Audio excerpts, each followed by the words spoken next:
Assalamualaikum warahmatullahi wabarakatuh. Om Swastiastu, Namo Buddhaya, salam kebajikan, dan salam sejahtera untuk kita semuanya. Pada kesempatan ini saya akan menjelaskan penelitian saya yang berjudul tentang pengaruh profitabilitas dan likuiditas terhadap nilai perusahaan pada perusahaan subsektor makanan dan minuman yang terdaftar di Bursa Efek Indonesia.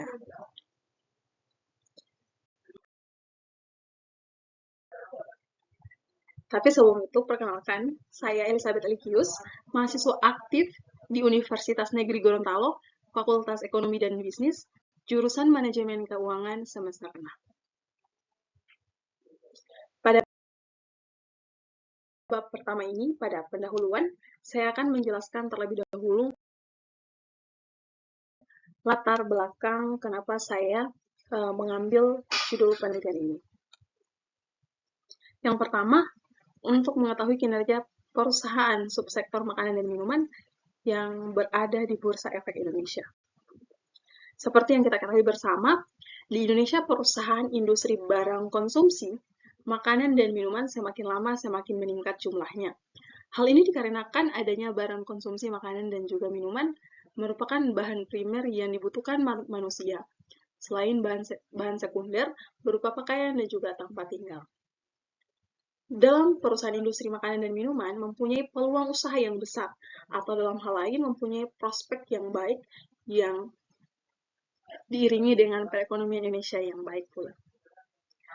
Berdasarkan data terbaru dari Kementerian Investasi atau Badan Koordinasi Penanaman Modal (BKPM), realisasi investasi sektor industri makanan di Indonesia menunjukkan pertumbuhan yang signifikan. Berikut adalah data realisasi investasi sektor industri makanan dalam beberapa tahun terakhir. Dan data yang akan saya sajikan pada tahun 2023, yaitu nilai investasinya itu mencapai di angka 14,5 triliun, dengan persentase dari total investasi itu 8,2%.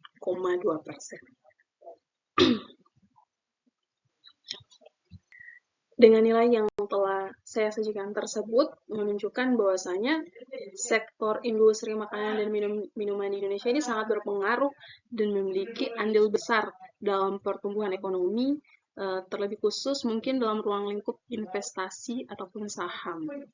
Yang kedua yaitu untuk memberikan informasi, tentu saja penelitian ini untuk bisa membantu para peneliti-peneliti selanjutnya untuk menjadi bahan kajian dan juga para calon investor di luar sana untuk mendapatkan hasil dari laporan keuangan dalam garis besarnya, yaitu lebih condong ke profitabilitas dan juga likuiditas, untuk menjadi bahan evaluasi bagaimana menumbuhkan menjadi landasan mereka dalam menilai apakah perusahaan ini baik atau tidak, apakah perusahaan yang sehat atau tidak, untuk mereka melakukan langkah awal untuk berinvestasi di perusahaan-perusahaan subsektor makanan yang terdaftar di Bursa Efek Indonesia. Kemudian, identifikasi masalah.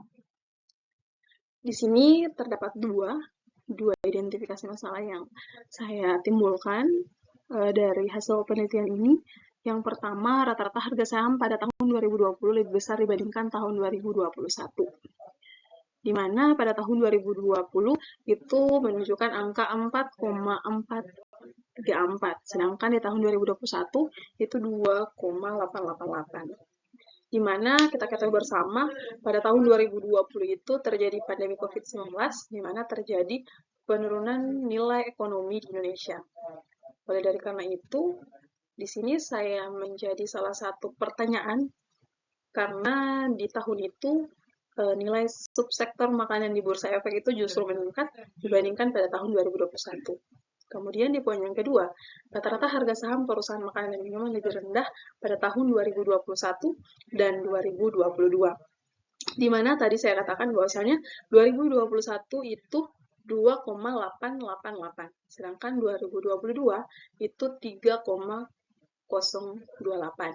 Di mana angka ini terbilang rendah dibandingkan di tahun 2019 dan juga di tahun 2020.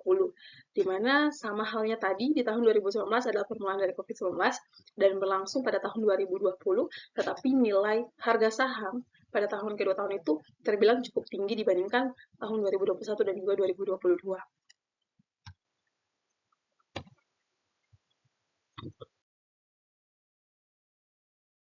Oleh karena itu, saya memunculkan 3 rumusan masalah.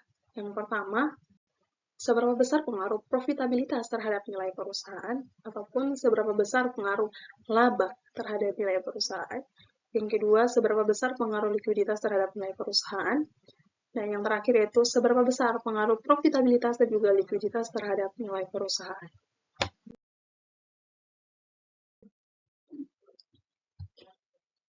Sehingga melahirkan 3 tujuan penelitian, yaitu untuk mengetahui seberapa besar pengaruh profitabilitas terhadap nilai perusahaan, untuk mengetahui seberapa besar pengaruh likuiditas terhadap nilai perusahaan, dan yang terakhir untuk mengetahui seberapa besar pengaruh profitabilitas dan juga likuiditas terhadap nilai perusahaan.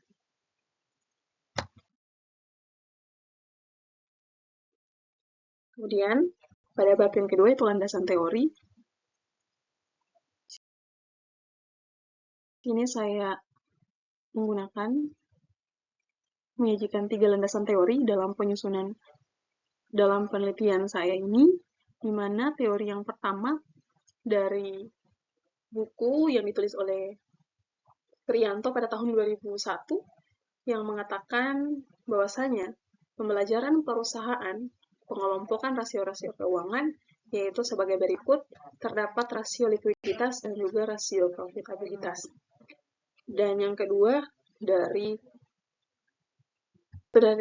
Kashmir di tahun 2008 yang mengemukakan bahwa hasil pengukuran dapat dijadikan sebagai alat evaluasi kinerja manajemen selama ini. Apakah mereka telah bekerja secara efektif atau tidak? Kegagalan atau keberhasilan dapat dijadikan sebagai bahan acuan untuk perencanaan laba ke depan. Sekaligus kemungkinan untuk menggantikan manajemen yang baru, terutama setelah manajemen lama mengalami kegagalan. Oleh karena itu, rasio profitabilitas ini sering disebut sebagai salah satu alat ukur kinerja manajemen. Rasio ini mengukur kemampuan perusahaan menghasilkan keuntungan pada tingkat penjualan, aset, dan modal saham tertentu. Semakin tinggi profitabilitas suatu entitas, maka kelangsungan hidup entitas tersebut akan semakin terjamin. Yang artinya di mana profitabilitas ini merupakan salah satu faktor penting dalam mendukung keberlanjutan sebuah perusahaan, di mana jikalau profitabilitas ini dapat dicapai secara maksimal, itu bisa menjamin keberlangsungan perusahaan tersebut ataupun entitas tersebut. Dan juga dari penelitian dari Fahmi, teori dari Fahmi, yaitu jenis-jenis rasio profitabilitas, yang dimana dia mengelompokkan menjadi 4, yaitu ada gross profit margin, net profit margin, dan juga return on investment, dan juga return on equity.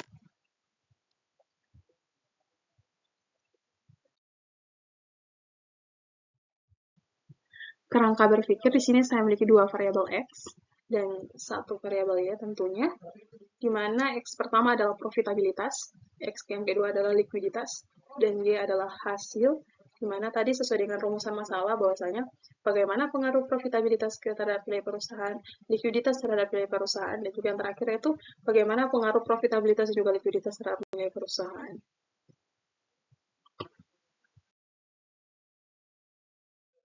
Hipotesis penelitian yaitu terdapat 2 poin. Yang pertama, profitabilitas berpengaruh positif dan signifikan terhadap nilai perusahaan di subsektor makanan dan juga minuman di Indonesia.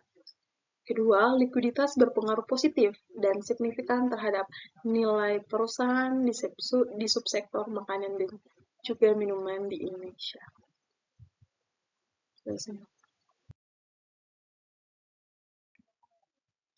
Kemudian bab 3, metodologi penelitian.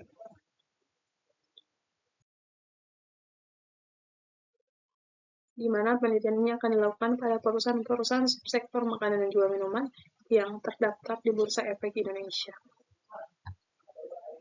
Oke, jadi itulah penjelasan tentang proses penyusunan dari penelitian saya yang berjudul tentang pengaruh profitabilitas dan juga likuiditas terhadap nilai perusahaan subsektor makanan dan juga minuman yang terdaftar di Bursa Efek Indonesia.